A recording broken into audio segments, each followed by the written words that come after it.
All right, everybody, welcome to Forever Unbreakable. Tonight I am joined by Christopher.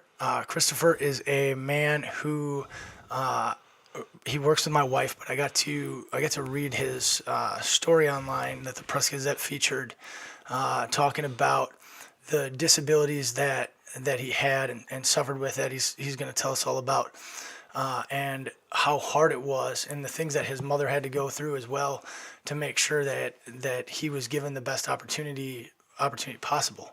And his dream of getting to Germany and the things that he's doing now, it's remarkable, man. Where you once were, and where you are today. So we're gonna get right into that. And the first thing I want to talk about are those disabilities. hmm So tell me a little bit about like where you came from, what life was like, learning or getting to a point where you could even talk. So take us into that. I think that's the best place to start. So I was first diagnosed with my disabilities at the age of 3, and I was diagnosed with Asperger's, dyslexia, ADHD, and multiple learning disabilities in reading, writing, and math. And I didn't really understand what those disabilities were at the time when I was growing up. I didn't really uh, like diagnose myself until like I was in college, or no, well, college, late high school, really. Um, Throughout elementary school, I didn't have any friends at all. Um, I didn't Yeah, have that's any. crazy just to Yeah. think like, because my life is filled with friends. Mm. So like, talk about that, not having any friends. Yeah, It's crazy. it was extremely difficult because I just didn't know how to communicate to anyone. I didn't know how to use words. Only way I knew how to communicate was non-verbally, and when I did communicate non-verbally, it was very violent because my peers were very impatient with me. So were my teachers and the people I considered my friends. They were very impatient with me when it came to me communicating non-verbally, and and when I did, it wasn't that involved me hitting people, me screaming, me like taking things and throwing it around. That's just how I communicated when I was a little kid. Um, and it made me feel comfortable with myself in a way. You would think that I would feel extremely uncomfortable with myself, Yeah. or I would um, just like be in this isolation that makes me feel like I hate myself, but I really didn't. I was always content with being by myself at that time because I never had friends. So when I don't have friends, I'm cool with it. When I do, it's I feel great. And growing up, I went to a school at 68th Street School. That was the first school that I can remember. Down in Milwaukee. Yeah, down in Milwaukee. Okay. Yep. This is all in Milwaukee right now. 68th Street School. I had a special education teachers, multiple special education teachers that came in and out of my life just because they either couldn't find the resources to help me, they were impatient to help me, or they just didn't want to help me. And so Which is super sad. Like that's their job. They're yeah, there. that's their They're job. there to help those people. And I talked to some of my buddies that suffer from learning disabilities as well, and they talk about those teachers just shunning them. And even other teachers when they would leave the regular class to go to the special ed classroom, picking on them and like hmm treating them like shit. And that, how sad is that was tolerated and that they were hired to teach you and develop you and turn you into a good person, and instead they made a mockery of you, or chose Care not to for help, not to help at not to all. care. Like, it's so sad when I look at those teachers and I was like, you went to school, you applied effort to get a job where you were going to help people that really truly need the help, and then you didn't do that. It's so shitty, man. It is. It And, is. that's why I like to see you, to have you sitting here right now, and we're gonna get into your accomplishments, and like the fact that you basically told those people like, watch me, I'm gonna make things happen with my life, and you're doing that, and you've done that, and like that's awesome because all those people did was just bury you deeper and deeper and deeper. Yeah, and I especially felt that with my peers. When I would try to socialize with my peers in any way possible, I was sort of like okay, we're gonna invite him in the group, but we're gonna make fun of him because it's easy. So he's sort of like the mockery in the group. Yeah. So I was sort of invited into social settings because of that very reason, not because I was a good friend, but because it was easy to make fun of me. So now, how hard is it, or how hard has it been then to like gain true friendships or friendships where you actually trust It's been extremely the hard. people that are there? It's been extremely hard. I would say I didn't make my first. I didn't truly understand friendship or make my or classify my first true friendship until my senior year in high school, and I was with a group of like five amazing people, and That's crazy. yeah, it See, is. I mean, you're talking 18 years old, Yep. before you're able to say I have a true friend. All right. That's I just, mean, I that's did. crazy. I mean, I had like acquaintances or people that I called my friends growing up in my neighborhood. Yeah, absolutely. Like there was this kid named Junior that was my friend, but like we will always fight because I didn't know how to communicate verbally to him. So or if he didn't have the patience to allow you to communicate properly. right, Because the big thing isn't just your ability to communicate or not communicate. It's also people, and just in society, people don't have the patience to don't. take a few seconds to let a person convey their message properly. and that I think that should be really taught in college. Honestly, is hey, we need a listening class. Yeah, people are not good listeners, man. No, they're not. People are great talkers. They but love to talk. They're so poor at just physically sitting and listening. That's what they needed to do. And They I do. and the way I grew up, I've learned to do that naturally. Just like okay, let's listen to what this person has to say because I know what it's like not to be heard. Yeah. And so like when I was at 68th Street School, funny that we were talking about like just being picked on by peers. There was a guy named Sherman. He was notorious at my school for picking on me every time I came into the classroom. There was when you walk to the classroom, there was like a little step that you had to step over. Okay. And so I would sometimes not see it, and Yeah. I would trip all the time. Like I would just trip all the time. And when I did, Sherman, he would sometimes, just come and like maybe kick me on my side or like laugh in my face, Yeah. call everybody over, and be like, ha ha ha, the dumb person, or like retarded Chris. He'll say something to like Yeah. magnify like that I'm stupid. Yeah. And that's just how like I grew up. Basically, it was just people like that always picking on me, and I didn't learn to like grasp social skills until I started playing baseball. I started playing Little League at Beckham Stapleton, Little League in Milwaukee. I played for the Milwaukee Brewers and a few other teams, but that's the most memorable one. And the Angels. Oh, I can't forget about the Angels. Because there was a coach. His name was Coach Bug. And he was just this big guy, like just huge. He had like a mullet. He had like a missing tooth. He had like one eye that was bigger than the other. Had That's these glasses, and he was so much fun to be around. He was like the best person. He made me feel so welcome when I played baseball, and he was like the only person at that time that like made me feel normal, because when I played baseball, I did feel normal because I felt like I was a competitor. I felt like I was on a level playing field as my peers because I knew I played baseball just as good as anyone else, not maybe even better. Yeah. Like I remember making an all-star team like 3 times, and we almost went to the Little League World Series. Honestly, No shit, man. That's awesome. And but we lost. Because it was some dumb rule. It was so stupid. We couldn't allow the team to score like X amount of points, and we did. But we ended up crushing the team like 21-9. But since they passed that threshold, that point, Yeah, too early in the game. yeah. So it's just like whatever. Yeah, you automatically get the win. Yeah.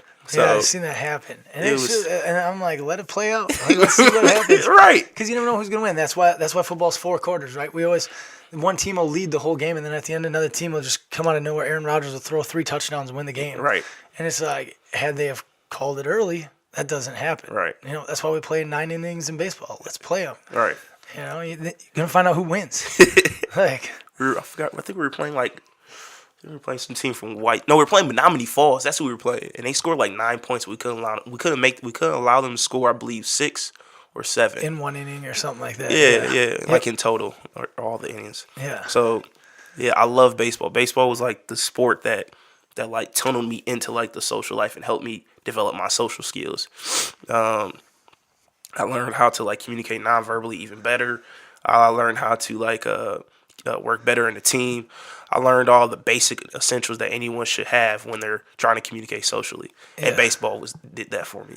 So I'm forever grateful for that sport. Now, I began to jump around schools. I began to jump went to 68th Street School. I went to Emerson. I went to a school named Emerson. I went to a school named Congress. I was going to transfer to a school named Rose, Monroe Middle School. And then I ended up going to a school named River Trail. And I'm bouncing around all these schools from elementary to middle school. Yeah. Because my mother is just trying to find these resources for me to thrive as a black child with a disability. Yeah, which is crazy. I'm actually one of the guys that I told you about, Dr. Sean Robinson. He's going to be on the podcast soon, and he suffered from dyslexia as well.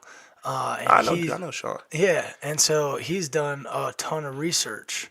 Now has his doctorate in it and stuff like that. So, and it's remarkable. I was talking to him about you and stuff, and he's like, he's doing it right now on the black community, and it's how present dyslexia is in the black community. It's unspoken of. Yeah, it's 1 in 5. Yeah, That's what he told me. He's like, the last study was 1 in 5. That's 20%. 20%. I mean, that's so right there. You know, like you already have to work harder than everybody else. You know, to stay at the same level. Like you have to work harder just to get to the same level. And when Dr. Robinson was telling me this stuff, I was like, are you like, this is crazy. Like, why isn't this out there? Why isn't anybody talking about it? Like, this is a huge, huge issue, and it's hardly being talked about. And he was like, I know. He's like, it's my life mission is just like spread the word. And that's why when my wife told me about you and shared the story, I was like, ask me if he can come on the podcast. And she's like, he's leaving in like a month to go work for FEMA. And I was like, well, see if he can come on next week. Here I am. Yeah. So talk about that need to hop around and like what your mom went through. Your mom sacrificed Shit, too much. I didn't even know, like, when I was reading the article, I didn't realize my mother, she didn't even work day jobs because she was afraid something might happen at school with me. So she always made herself readily available. Yeah. So she would work at night, and I didn't even know that was. I didn't know I didn't know she did that just for me. I mean, she had this cleaning business called Crystal Clean where she just cleaned commercial businesses. Yeah. But I just thought she did that because she loved it. I didn't know she did that for me. Yeah, to make sure that she could be there if you needed to be picked up from you know, getting yelled at school and released from school. And it's like, Right. you know, and that's one of the things, like, that doesn't do anybody any good to send you home from school. No, it doesn't. Like, they just need to find a way. The schools need to be more resilient in their efforts and find a way to, like... They need to be more resilient and more tolerant, I would say. Yeah, exactly. And find a way to teach. Like, that's what they're there for. That's what they're getting paid. Especially in communities like Milwaukee where I completed most of my grade school. And it was so present to me as I look back on it now.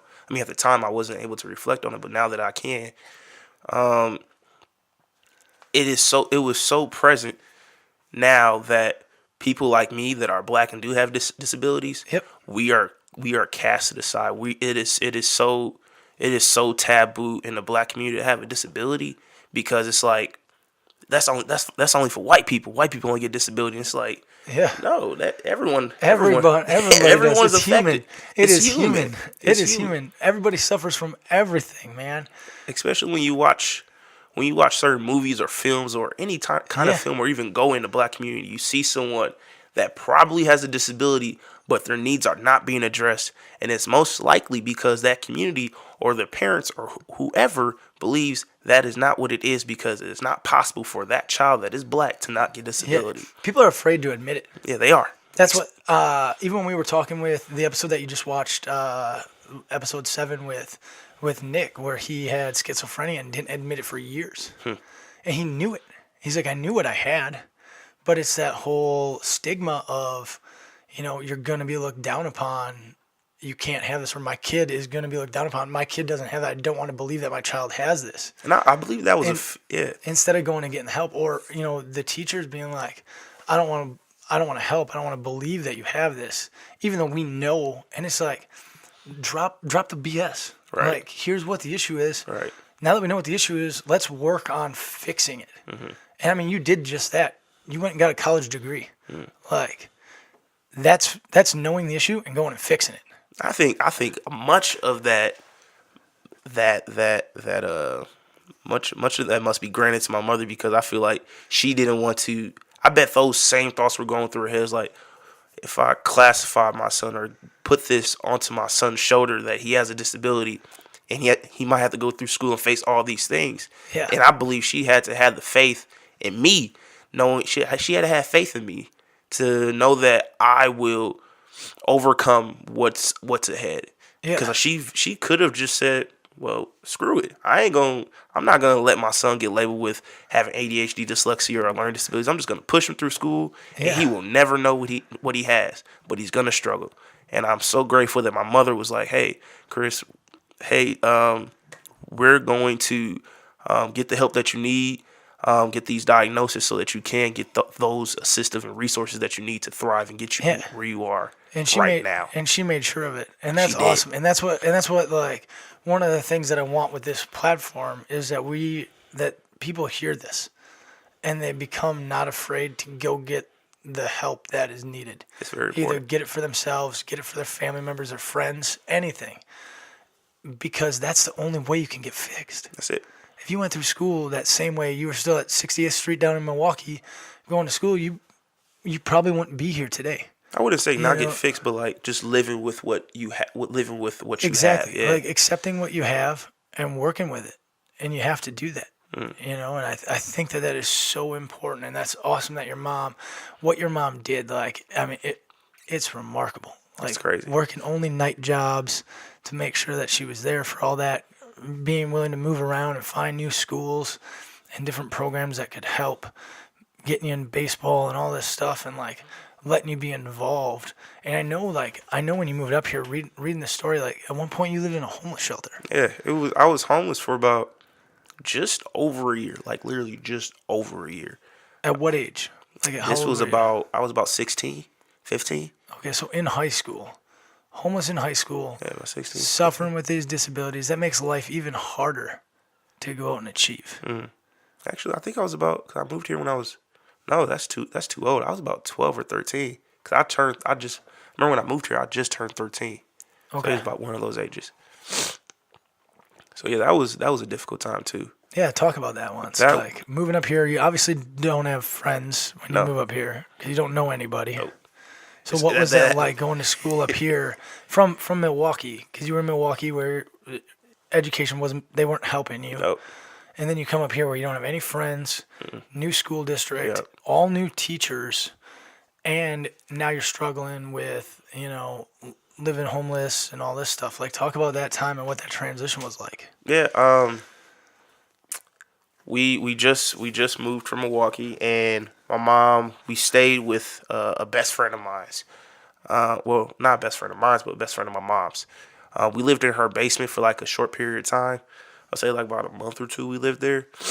And then we went to the Golden House. It was a homeless shelter for women that were domestically abused. And we lived there. We stayed in this room, no bigger than the room that we're in right now. It had a bathroom, had 2 beds. And this is crazy. To paint the picture, I mean, this room, we're in my basement. It's small. Like, it's not big. Yeah, the room is about this big. That's crazy. 2 beds. There was a tube television in the room on a cart that you only see in high school. That was in the room, and I had one drawer full of all my clothes. So did my mother and my sister, and I went to Edison Middle School at the time, and my mom would drop me off in the morning. I would go to school, and on my first day at Edison Middle School, I remember this vividly. During lunchtime, I sat near the window. I was afraid to sit at the table because I was afraid people would come and try to sit with me. Yeah. And they would try to like talk to me and try to like socialize with me. And I wasn't ready for that. So I would like sit on the floor looking out the window into like Edison Middle School's courtyard or whatever. And I would just eat there just alone, just eating my food. And then there was a group of guys that like came and got me, picked me up, and it was like, hey, come sit with us. And I came and sat with them. And those were the first group of people that like made me feel like I was part of the school. And this was junior? This is like the sixth grade. Middle Okay, school. but this was like kid junior, the guy. Okay. Yep. No, this isn't kid junior. Okay. This junior is still in Milwaukee. Oh, okay. Junior was the friend that I had when I lived in Milwaukee. He stayed in my neighborhood. Okay, so And these were all new guys. These are all completely new guys. Yeah. All right. Just to follow. Sorry about that. No, I was just trying to. I'm putting all the pieces together myself. So, I go to Edison Middle School now, and I begin to socialize more and more and more. I'm playing sports. I'm playing football. I'm running track. I'm still playing baseball. I'm doing all these sports just to like stay in shape and make friends. And I began to date, and that was confusing. Say at least confusing as hell. That's funny. Talk about that a bit. This wasn't the first time I like started to admire women. The first admirer that I had, the first woman I admired, her name was Cheyenne. She was in elementary, and this was at Emerson Middle School, and she was like this. She was taller than me, really slim. This very beautiful curly thick hair. She had like freckles on her face, these hazel eyes. Yeah. And I remember on Valentine's Day, I tried to give her a note. Then the funny thing is, I couldn't even make out my own handwriting. Yeah. So, because it was just very hard for me to write, and I tried to write like Happy Valentine's on it, and I'm sure it was horrible. And the funny thing is, when she got the note, the Valentine's note, she knew immediately it was me. She's like, "Don't ever give me nothing ever again." And I'm like, "Dang, okay, not doing that again." That's awesome. That's funny. Oh, man. Because I still remember passing notes in school. You know that little check box, like check yes or no if you go on a date with me. And you fold it up all like origamic and Right. Yeah. I had like a nice little envelope. It was a red envelope too. I like thought about it too when I back then. It's funny as kids, the things that we did, you know. Man, that failed horribly for me though. Oh jeez. Can't win them all. You can't. So at Edison now, there was this girl that I admired. Her name was Miranda, and I began to admire her because she was also from Milwaukee. She actually grew up not too far away from my old house. She grew up on Kilbourne, and I grew up on Center, and I was like not too far away from me. Yeah. So the neighborhoods that we grew up in were kind of similar, and I asked her to the dance, and she goes to the dance with me, and she gives me, that was like the first kiss I ever got. It was like a little kiss on the cheek, and I was like, oh my god, that was like amazing. And we stopped dating at the time, or stopped like seeing each other, whatever you want to call middle school love or middle school dating or whatever. Yeah. And that was the first experience I ever had, and that was even very difficult because that was the first time I came to realize how nonverbal relationships are. Yeah. It's huge, man. It's huge. It's so nonverbal. Yeah. And the funny thing is, that's the only way I communicated. So you're good at it. Yeah, I was like practically good at it. So you can read. You're probably like real good at being able to read another person's body language. Yeah, I've become very good at that. Yeah, that's almost scary. Like.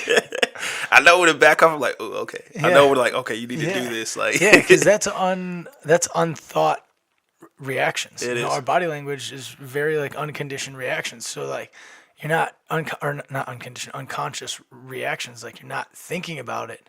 You're just doing. You're just doing it. And that's crazy, man. That's very powerful. Like I could see, and if you went into sales, you would probably crush. Oh, you don't like that? I'll just change it up a little. My mom has always said I've been good with people, and I believe so too. That's But, wild. I never even thought about that until right now. How important, how not important, but how good you are at, or should be at the body language. Like it's very that's impressive. Yeah, it's just like very simple for me in a sense because it's just Yeah. like you just I can just read it and it's like okay, don't gotta say anything. Yeah. No, because you know right away. Right.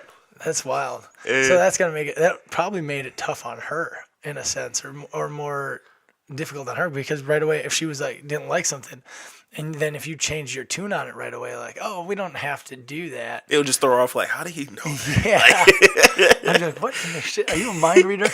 Like, I find myself in plenty of situations like that. that's awesome. And so I'm going through middle school, and I'm still though I still like dated and I'm doing all these sports and I'm socializing with all these people. It's still hard for me to like quantify like what a relationship is because Yeah. I always find myself questioning like what's the point, and like what's the point of having friends, like what's the point of like being close to someone other than your family, or like for me other than my mom, my brother, or my sister. Yeah. And because I've always been just so comfortable with myself. I've always been so comfortable just being in my little own bubble and casually inviting people in and casually kicking them out. Or Yeah. if I'm invited to their bubble, I'm okay with just leaving. I've always been very comfortable with that. And I didn't come to realize like the huge ramifications of like, you know, just being so comfortable or content with my loneliness until I went to high school.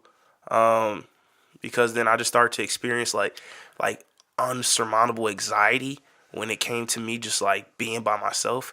I remember when I went to, cause I went to high school at Preble High School, and I remember my sophomore year I had a seizure in the lunchroom, Damn. and I just seized up, and I went to the hospital. And the funny thing is, that was the first seizure I had ever since I was a little kid. Because when I first got diagnosed, like from age, let's just say 3 to 7, I had like constant seizures. Like my mom said, I would have like maybe 2 times a day, maybe 2 seizures a day. I would Really? like, yeah, it was like constant. Until you were like 7. Huh? This went on until you were like 7 Yeah, years old. like roughly. Wow, that's crazy. So it was like a good chunk of time that like I was like seizing up all the time, and the doctors kept saying it was breath holding spell. So I would like hold my breath, and until like there was no oxygen, and I would just have a seizure. Wow. And in this case, in high school, I believe it was the same thing because I do remember just stop breathing. Yeah. I remember just holding my breath, and the context of the situation was I was sitting at the lunch table just with a few people, and the next thing you know, I'm like just reserved to myself, and Yeah. I like I just like enter this like my own little realm again, and then I remember not breathing, and I just remember seizing up, and then I remember one of the lady that was sitting next to me, she started screaming like, "Chris, something's wrong with Chris, something's wrong with Chris," and then the ambulance came and they took me into the ambulance, and I went to the doctor. Damn. And that's not the most recent seizure I had.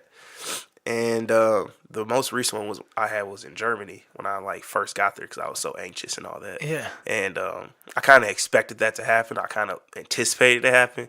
So and it did. And that's a part of me that always will scare me.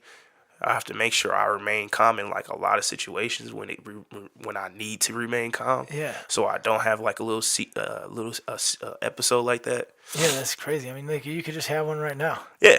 Like out of the blue. I'd be like, shit, this shit just got real. I'd be like, man, did it ever get real on here?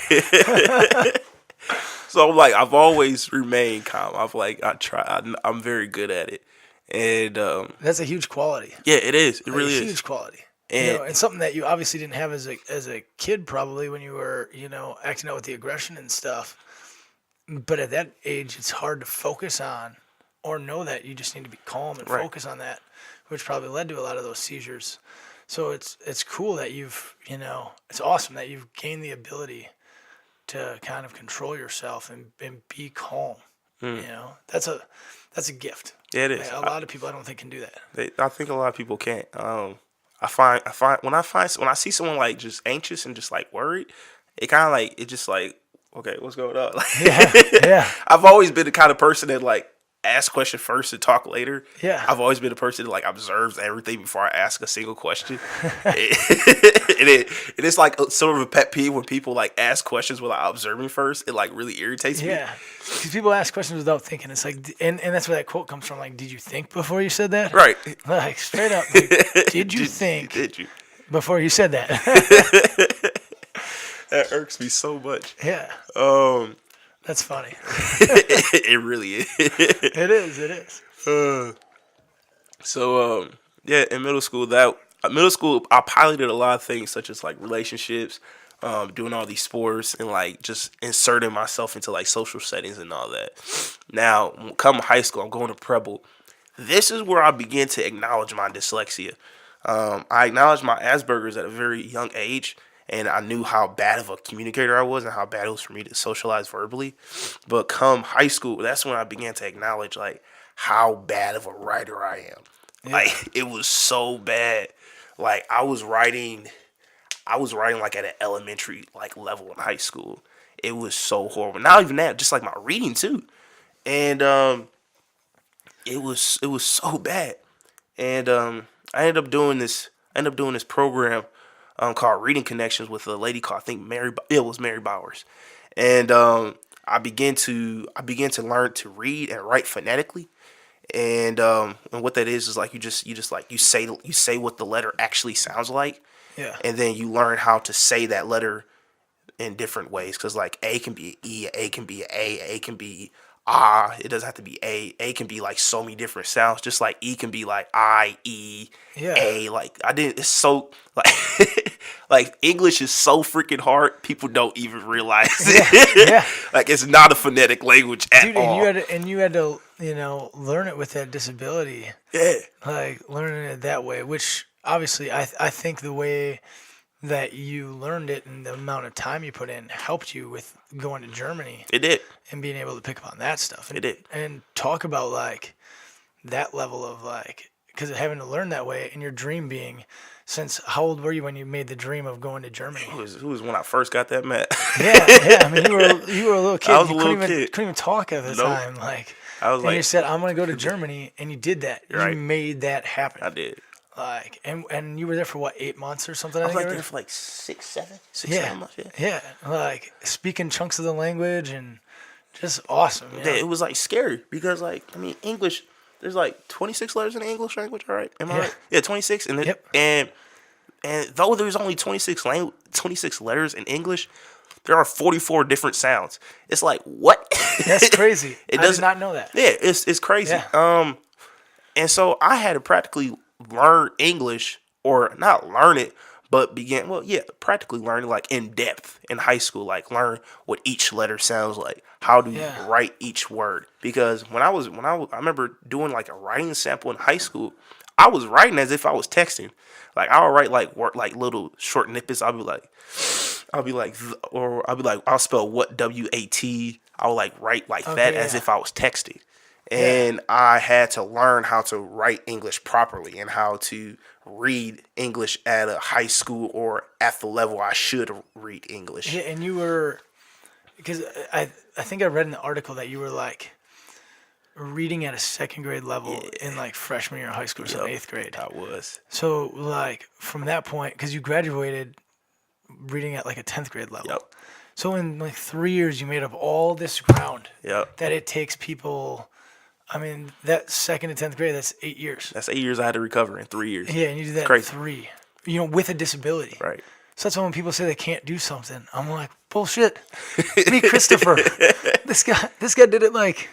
You got no excuse. And that's where I developed like the chip on my shoulders, because I felt like I had to catch up to my peers, because that's where I began to realize like how far behind I was with my peers. Yeah. I'm like, I need to catch up. Hugely behind. Like, I'm like dramatically behind. Yeah. And I felt like as though if I don't catch up with my peers, I'm not going to be proud of myself. And I began to like, learn to read English phonetically, and began to like make the sounds that correspond to each letter.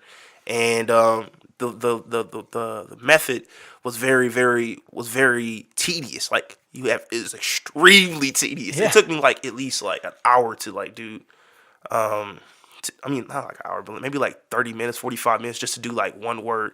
Because like, say for instance, we were trying to spell America. I would spell it out, write it out, America, and then I would highlight each letter and make the sound that corresponds with it. And then I would go above the letter and put the sounding letter to it. So if I was right, so if I was spelling out America and I was trying to say the A, I would say and I would put the sound above the A, and I would do that for each and every single letter, and I would do that about 10 times. Damn. So it was extremely tedious process. Dude, but that's just a desire to succeed, man. That's that Unbreakable right there. That's that desire to just like, I'm not gonna fail. No, it's not. No matter what this takes, I'm not gonna fail. And not only am I not gonna fail, but I'm gonna get to the level where I'm as good or better than my peers. Dude, and that's what you're doing. You graduated high school with a higher GPA than I graduated high school. I pulled on your GPA and I was like, man, Will, you got no excuses. Like, you can't go back and redo this, but you like don't ever let that happen again. And I was like, close I'm in to college I right was now. very close. Yeah, 2.89. Yeah. For having those level of disabilities to graduate high school on time with a 2.89 and be reading at the 10th grade level. Like, when you entered high school reading at the 2nd grade level. Right. That's insane. It is. It really like, is. It's crazy. It's a determination factor of like, I'm going to succeed no matter how hard this is. And the fact that that's like, we take for granted. I take for granted that I was put on this earth with no learning disability to my knowledge. And I've taken that for granted. I know I have, because I didn't have to work to have it. Like, writing words came easy to me, or I think they came easy to me.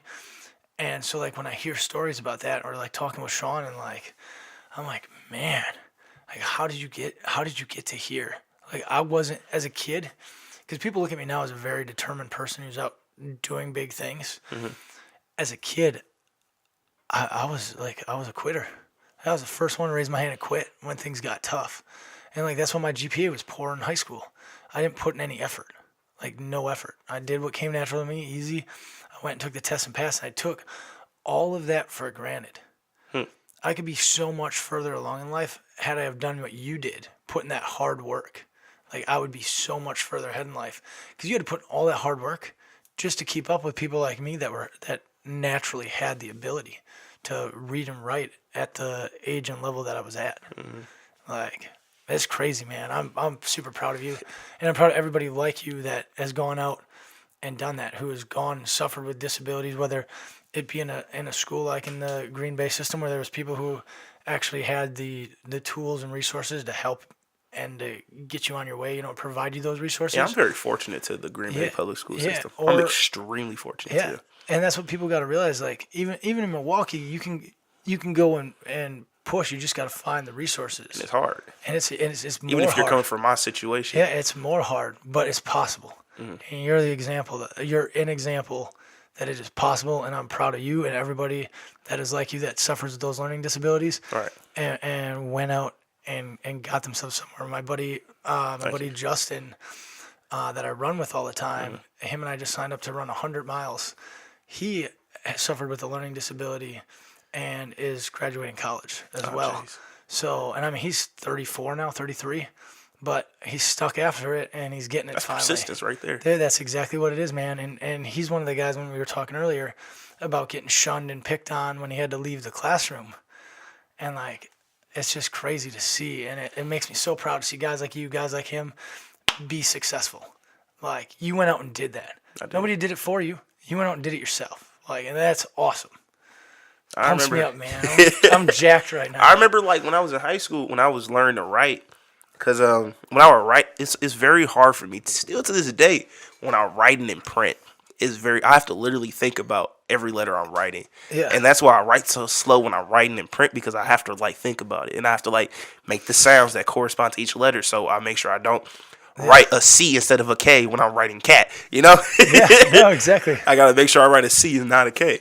It's like I have to do those things when I'm writing in print. However, I've learned to write in cursive. I taught myself to practically write in cursive in high school, because that was the only way that I knew I would not mess up when I'm writing my letters or when I'm trying to spell a word. Because when you're writing in print, you got to pick up your hand each and every single time when you're doing a letter. Okay.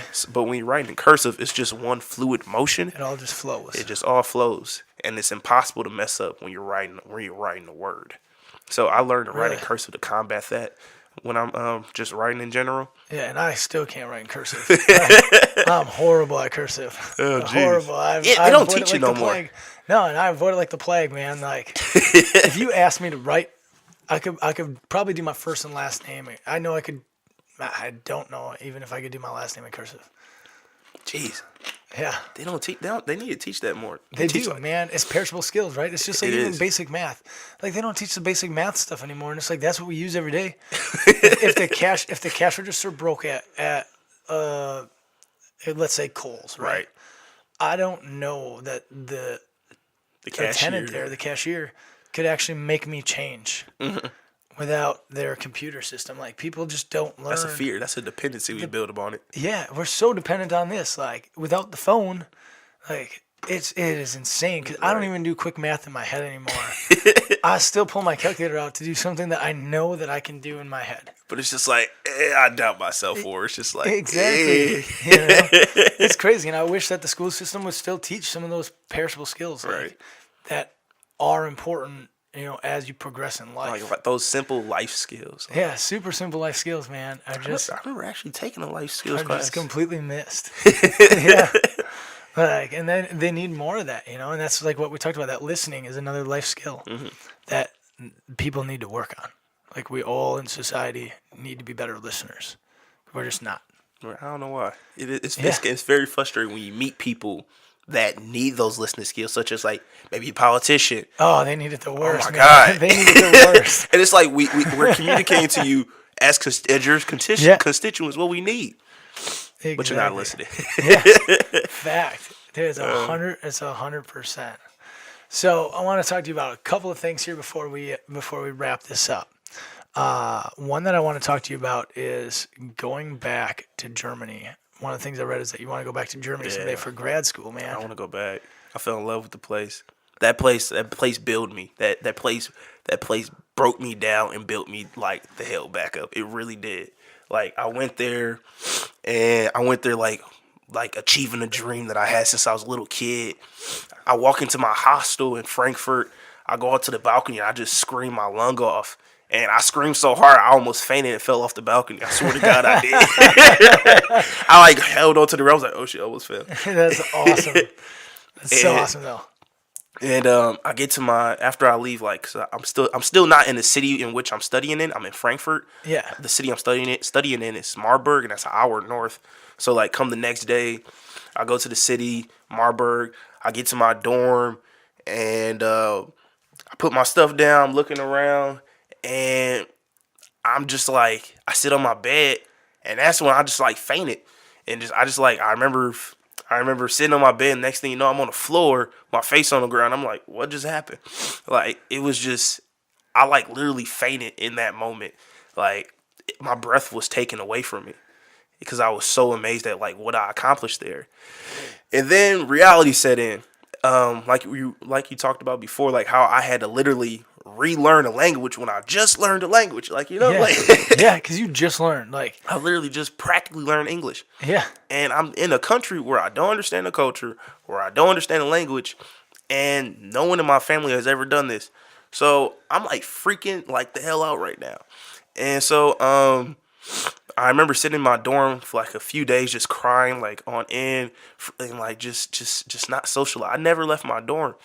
I remember, I think I didn't shower for like 2 or 3 days once I think about it. Damn. Because I was just so afraid to leave. Yeah. And I remember on my floor there was all these because in my dorm on my floor exactly, my flat, It was me and two other guys, and the rest were like ladies, and it was like 10 of us on the floor. I didn't know where the guys were to be found. I was like trying to search for them, but they weren't to be found. But come a night where I didn't want to leave my dorm, I heard like this knocking, like doosh, doosh, doosh, doosh, doosh. And I'm like, who's knocking on my door like that? And I open my door, and all these ladies just walk into my room, and they're just trying to welcome me. Yeah. And I felt so comfortable. They even sat on my bed. They sat on my desk, sat in my chair. I'm like, what are y'all doing? I don't know y'all. Yeah. Yeah. And I ended up talking to them all, and we're still best friends to this day. And after that, I made it a mission of mine to try to learn as much German as I possibly could. And the next question became, how do I do that? Yeah. And I'm thinking to myself, I'm like, there's no way you can do this because you don't have the resources you do at home. I'm like, and then I started to challenge myself. I'm like, Chris, yes, you do. Like, you gain the resources that you needed, that your mom helped you with, and all these people that helped you along the way to get you here to this point. You have the resources. You just need to use them. Yeah. You know how to use reading connections and how to read letters phonetically. You can do that here in Germany. If you're having trouble in class, you can use your smart pen and record your classes as you write and then listen back to it when you go back home. You know how to find the resources that you need to get extra test taking time. Chris, Chris, you know what you need to do, man, to succeed Yeah. here. You just need to do it.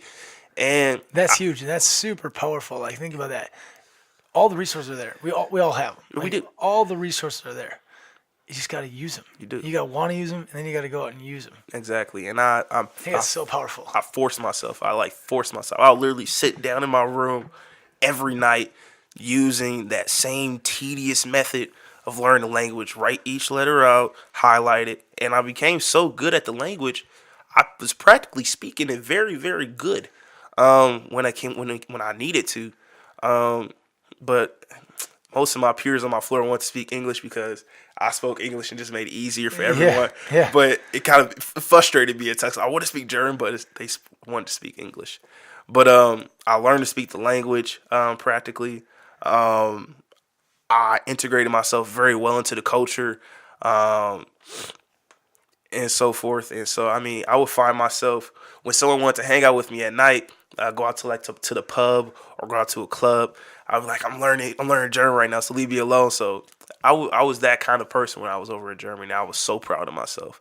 And I want to go back and get my master's because I fell in love with the place so much. I'm like, I mean,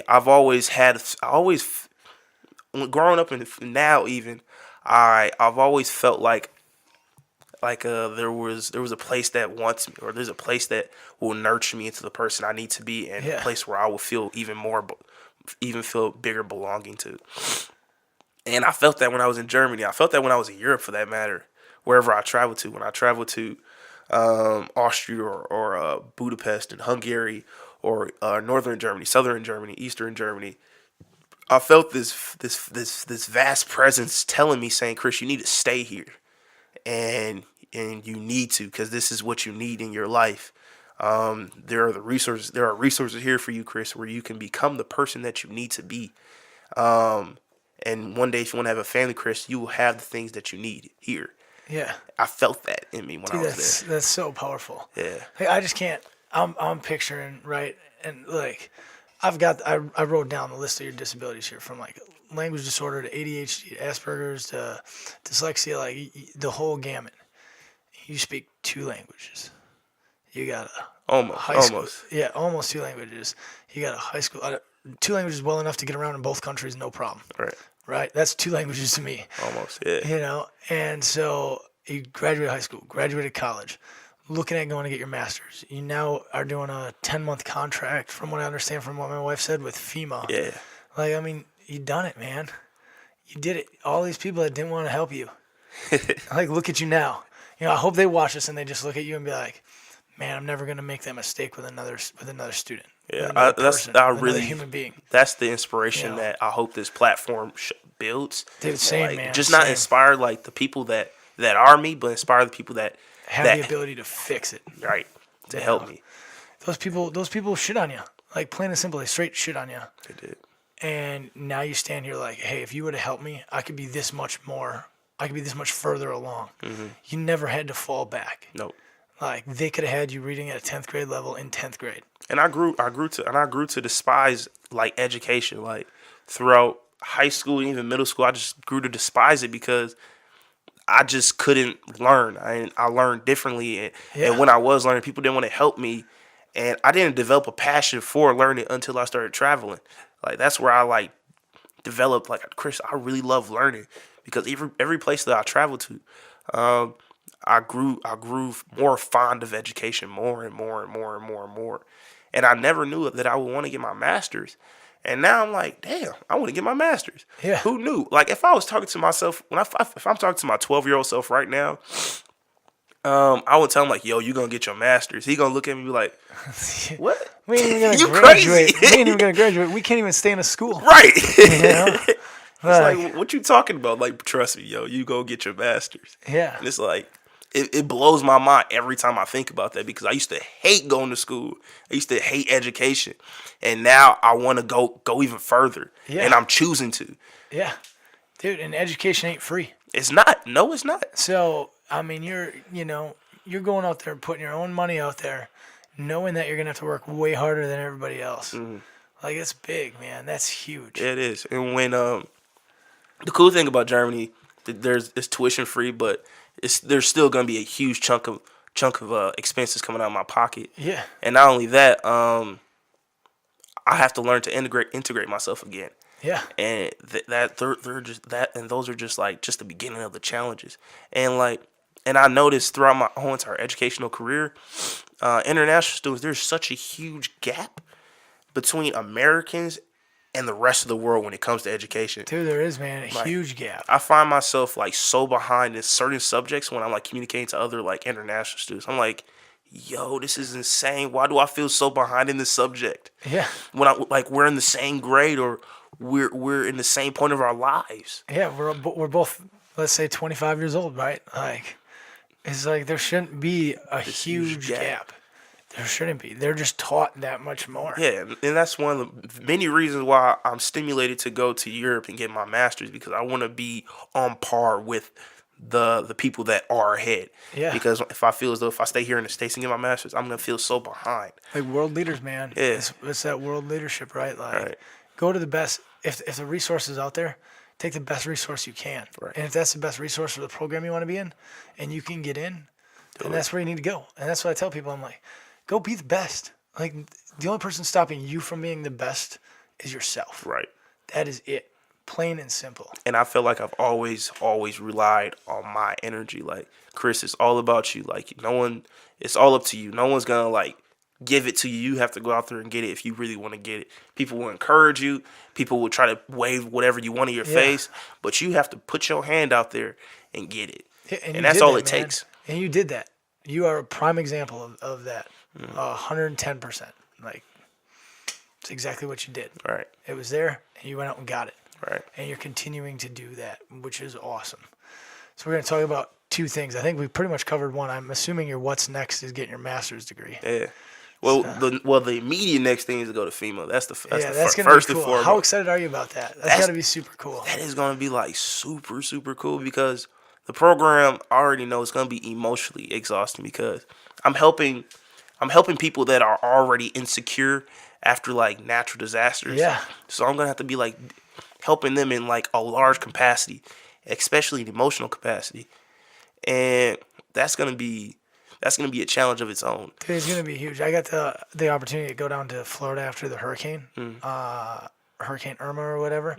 So we flew in, we landed the day after the hurricane. Oh, dang. And so Why'd you go down there? As soldiers, we went down to help do health and welfare checks. Okay. And to, clean up brush and things like that from down trees and basically whatever we were needed for. We were just working hands that the government had at its disposal. Right. Because FEMA was dealing with Houston and Irma at the same time. Yeah. So those things happen literally right after each other. So we were working, side by side with some of the FEMA representatives and stuff. And like the things that my soldiers got to do of like going and doing health and welfare checks and knocking on, they would go to nursing homes and check every single door. and they would hand out like water and food supplies to the people. And we were down in Fort Lauderdale, in Miami area of Florida. So, big cities that do have a huge populace of homeless and or poverty ridden areas. And so we would be handing out water and food and stuff, and it's emotional to see all of these people that have nothing. It is, because then it just brings you down to that human level. Yeah. It's like everyone's on the same level playing Yeah. field. That's where I expect to gain the most from FEMA, is where I begin to understand how human we all are when we're all trying to fight for something, or when we're all suffering. Yeah, isn't it amazing to see a community come together over a tragedy or something horrible? Yeah, it And is. it's the only time we come together. It is, and it's so strange. It's like Yeah. we're all the same, and it sucks that it has to take such a disaster for us to realize that. Yeah. Dude, you're gonna see it so firsthand.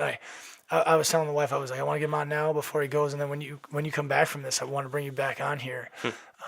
If you come back to Green Bay after, just to talk about the experience, like and share other people's unbreakable stories that you got to experience, about just taking adversity and smashing it in the face, and Right. and continuing to be stronger because of the lows that you suffered in life. So talk a little bit about what, and this is kind of how we'll wrap it up here, is what does unbreakable mean to you, or what does it mean to you to be unbreakable as a person? Because you definitely are. You didn't break through all of the adversity that you've been dealt in your life, from disabilities to being homeless, and picked on and all this other stuff, to where you are today. Like what is unbreakable to you? I mean, throughout my whole life, I faced discrimination in regards to not just my disability, but being poor and being black, Yeah, exactly. and even having a single mother. I remember being picked on one time vividly because they're like, "Oh, you don't got no father," just like every other black kid. And I'm just like, Damn, man. I remember that. Yeah. It's happened in Edison, and I was picked on in every imaginable way because I felt as though I had every stigma that a person can have. I felt like I felt like I was so vulnerable. I felt so vulnerable all the time. I feel like whatever greater power created me gave me everything that's wrong with a person and put it all in me and said, "Hey, you got to live with it, and you got to be an example of maybe how to live with it." And I felt as though I have done that. I felt as though this is how a person should convey themselves with the things that I live with, and this is how a person should live, and this is how they should motivate themselves. This is what they should do. And I think what it took for me to be unbreakable was my persistence, my comfortability with myself. I had to learn to be very, very comfortable with myself. On a different planet, I was a fat dude. Before I went to Edison, I was like huge. I was a huge dude. And Damn, because right now you look like a linebacker. Man. Yeah. Like, you look in shape, like ready to run through a wall. Rugby did that. Rugby did Yeah, I that. was gonna say, man, you're stacked out. There's no joke. You're in shape. So I lost weight so I can be comfortable with my physical self, and then it all came down to me being comfortable with my disabilities and being black and being poor, and how do I live with these things? How do I live with these stigmas? And I faced a gauntlet of tasks that challenged me and that challenged myself of like, Chris, will you be fake? Will you act like you are not black? Will you act like you are not poor? Will you act like you don't have a disability? How will you do these things? And I believe I have those those gauntlets that I face made me confront those things head on. And I've learned to live with every single one of those stigmas. And it's quite simply, and I think it's so obvious. It's hard to be a black man in America. It's hard to live with a disability. Yeah. It's hard to be poor. Put all that shit together. Yeah, put it all together. You just got a shit show. You really do. And and it's hard to grow up just with a single mother. It's hard. It really is. Yeah, you've And only got one parent to help develop you. yeah, and you still You got my know, and they got to sister. work and all that stuff. Yeah, Yeah, you still got my sister. She still got her job. She still got my brother. yeah, Got all these things, and you have. I learned in to be unbreakable. Not it doesn't only take to be. It doesn't take only persistence to be unbreakable. I would find and to be comfortable, but to um but to be sort of independent. Not like independent, like make your own money, yeah, live on your own, but independent in the fact of where you learn to um, develop yourself into the person that you want to be.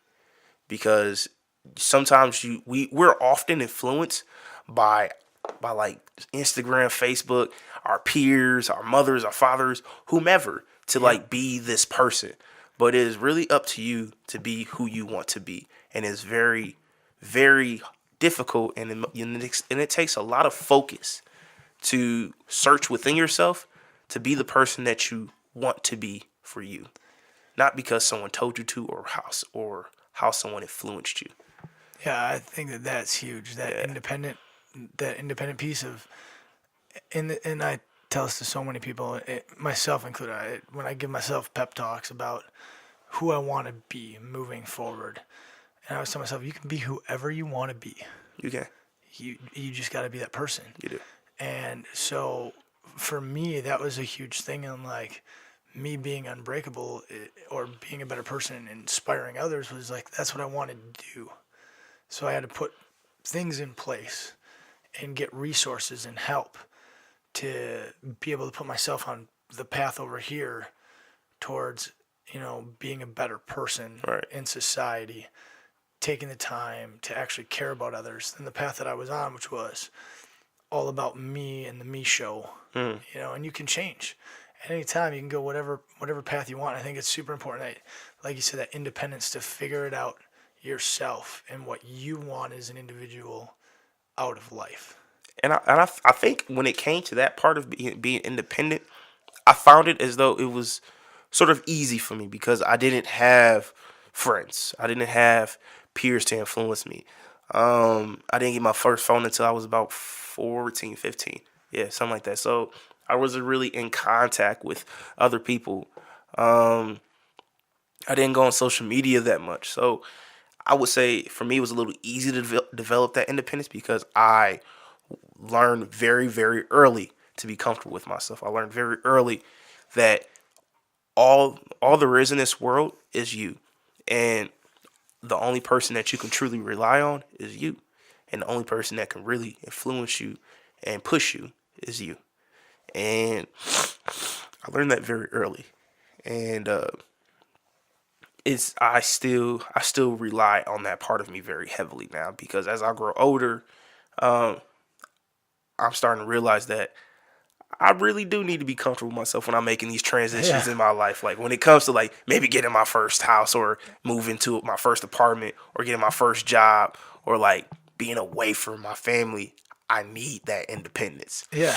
And it's pretty difficult. No, that's huge though, man. Yeah. Like, and it's hard. Yeah, it is. It's not easy. So to have done that at a young age, I didn't start to build that independence until I was probably like 27, 28 years old. I mean, I was an independent person. Like, I had a job. Like, that part of independence, like, I paid my bills. Like, I didn't need anybody to help me out in any aspect like that. But I was too much about what did everybody think about me. Right. Instead of just living my life, I cared too much about the outside and all these stigmas of, like, you're not this or you are this or you're that. And my stigmas were definitely not what you went through, not even close. But I was still allowed to be influenced from these outside stigmas that had a huge effect and like made me not that happy with life. And like you can see this whole episode, man, you've been nothing but smiles, like smiling and laughing, which just says like how happy you are with who you are as a person, Chris. Right. Like, and that's huge. And that's a point that I didn't get to until I was like 27 years old, 28 years old.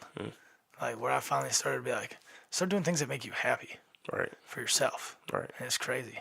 I think that's another perishable skill that needs to be taught. Yeah, it is, Just man. just be happy with yourself. Yeah, you gotta. It all starts there. It really does. So awesome, man. Thanks for coming on the podcast. Yeah. This was a ton of fun. I want to have you back on when you get back from FEMA. Hey, thank you It's for gonna that. be a sweet experience. I had a blast. Good.